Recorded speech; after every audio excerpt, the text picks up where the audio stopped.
I thought it might be interesting to show how simple it is to actually derive the Taylor series polynomial.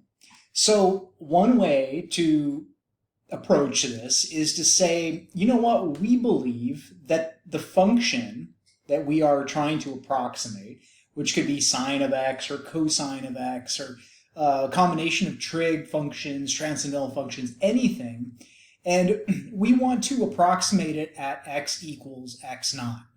So remember, all that means is that I have some function, perhaps that is sine, and I'm not going to try to replicate the function infinitely across an infinite domain, right? I'm going to be interested in modeling the function maybe at just one point. So here is x naught, and so what I want to do is I want this graph, and if I kind of zoom in on just that little region, what you'll notice is that we get something that looks like this.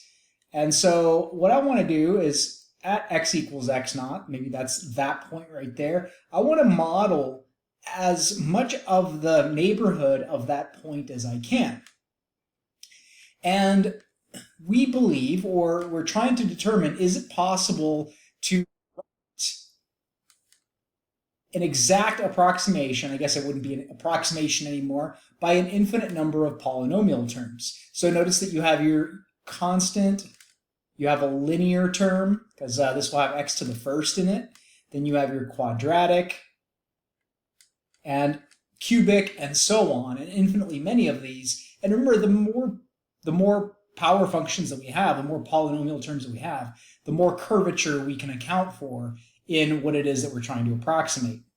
Now, the reason we're not just writing this as, say, a naught plus a1x plus a2x squared like that, the reason we're writing it as x minus x naught is because what that does is, let's say that we find a polynomial that fits, and maybe that polynomial is a quadratic.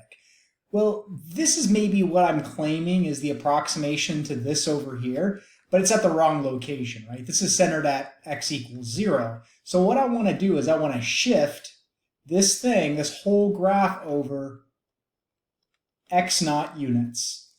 And so what would end up happening is the graph would look more like this. And that shift basically enables us to shift the parabola so that it overlays the portion of the graph that we want to estimate. So that's just a simple way to shift the graph. That's all that does.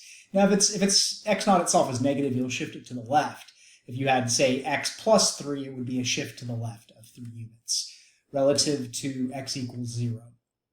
Now, we want to know, okay, if this is possible, we should be able to estimate these constants and coefficients, a naught, a1, a2, and so on. Well, the cool thing is that if I play the card cleverly, and I just say, let me take the derivative of both sides. So the derivative of f of x, and if you take the derivative of the left, you got to take the derivative of the right. Well, that's a constant. Its derivative is 0. The derivative of this, if you think about the a1 as factoring out, and you're taking the derivative of just x minus x naught, you're going to get 1, because that's the derivative of x. X naught is a constant, so its derivative is 0, and you'll basically just get a1 times 1, or a1. For the next portion, you'll get 2 times a2, x minus x naught to the first, application of the chain rule, times the derivative of the inside, which is just 1. And then we'll have, for the cubic term, we'd have 3a3 x minus x naught squared, reduce that power by 1, multiplied by the derivative of the inside, which again is just 1. And we repeat this for many, many terms. Well, what we want to know is we want to know this approximation at x equals x naught.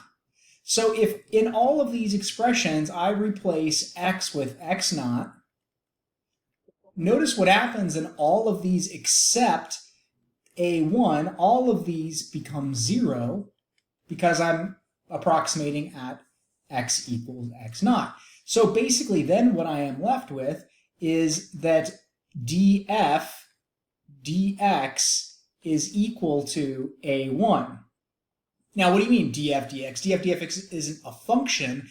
Well, what we're actually doing here is we're approximating this at x equals x naught. So there's two ways we could really write this. We could say df dx x equals x naught. And then, of course, we've already done that on the right-hand side, so all is well there. So alternatively, you could say that this is f prime of x naught is equal to a1. So a1 should be the first derivative approximated at x equals x naught, exactly as we see in the Taylor series expansion. Now, if you do the same thing, but you take the second derivative, well, then you'll get the derivative of this, which the first two terms will have a derivative of 0.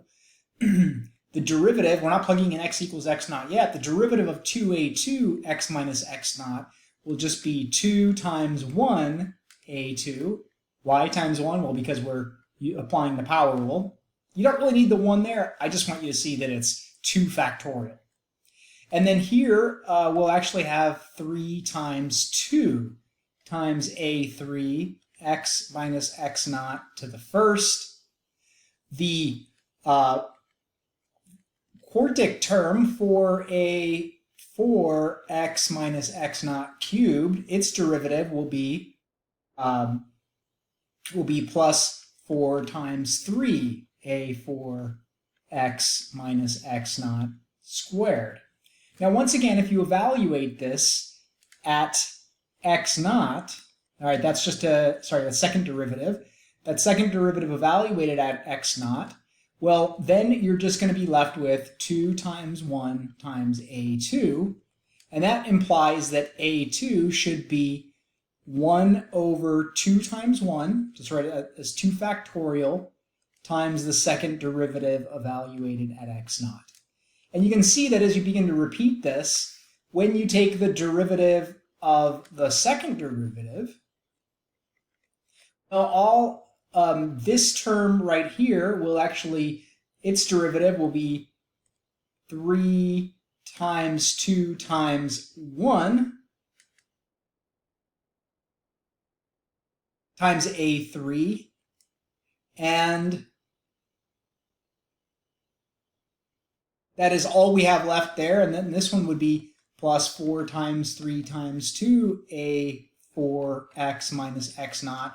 And then all of these terms, again, are going to have all of the x naughts in it, so they will be 0 when evaluated at x equals x naught. And you can see that what we're left with when we evaluate this, and I'll just write this as f, you could do a triple prime, but typically it's conventional to put parentheses, and this is not an exponent, this is a superscript, and the parentheses just indicate that it's a derivative, and this is the third derivative.